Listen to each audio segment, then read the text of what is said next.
Hello, friends.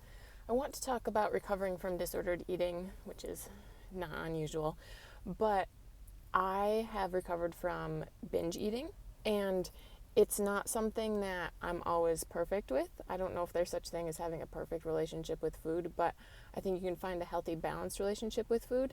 But something that came up for me last year on my birthday was I had plans to go out for dinner with my boyfriend and a couple friends, and I started getting anxious about it because typically going out to eat, I end up overeating, and then like my belly hurts and I feel sluggish, and mentally I just don't feel good for the rest of the night.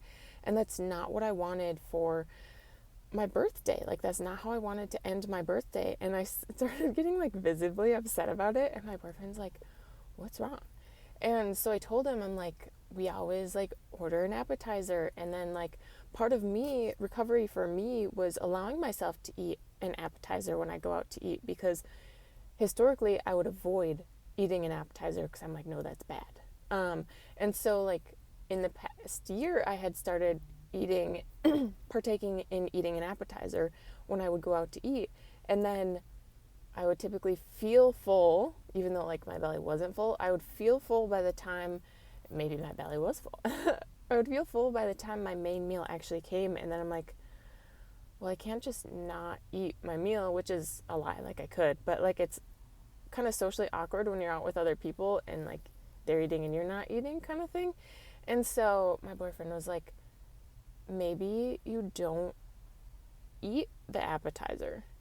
And like, of course, that kind of is like, well, duh, of course. But when you're recovering from disordered eating, like, to me, that felt like backwards. I'm like, no, like, I've been trying to heal and like know that eating the appetizer is okay. Like, you can participate in that.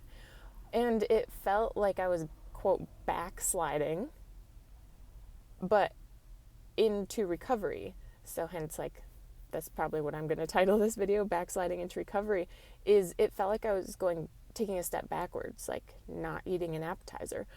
But we went out to dinner, we ordered an appetizer. I didn't participate in eating the appetizer, and part of that was like I was just chatting with my friends, and so like my mouth was otherwise occupied.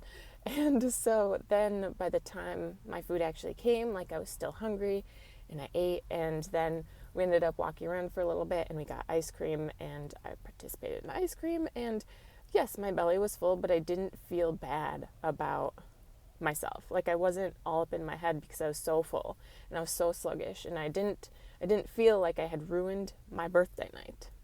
So if you're working to heal your relationship with food and you had all these unhealthy habits or restrictive habits, you have to find the balance between I'm allowed to eat whatever I want whenever I want. Finding the balance between sometimes you have to be your own adult and not let yourself eat, which sounds backwards, it sounds wrong, but it's the balance. It's the mindset of like before, if you were restrictive eating or binge eating, that was an unhealthy habit. But now your mindset may have changed and you're trying to find a healthy balance with that practice, that habit. So for me, it was good. Now it's just working to find, okay, do I want to eat the appetizer? Do I not want to eat the appetizer? Or limiting how much of the appetizer I eat so that I'm still hungry when the main meal comes.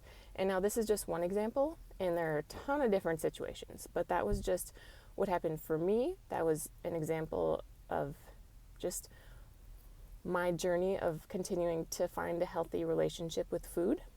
And so hopefully that can be an encouragement to you when you're trying to break these unhealthy mindsets, restrictions. Sometimes you may end up going back to them in a healthier manner with a healthier mindset.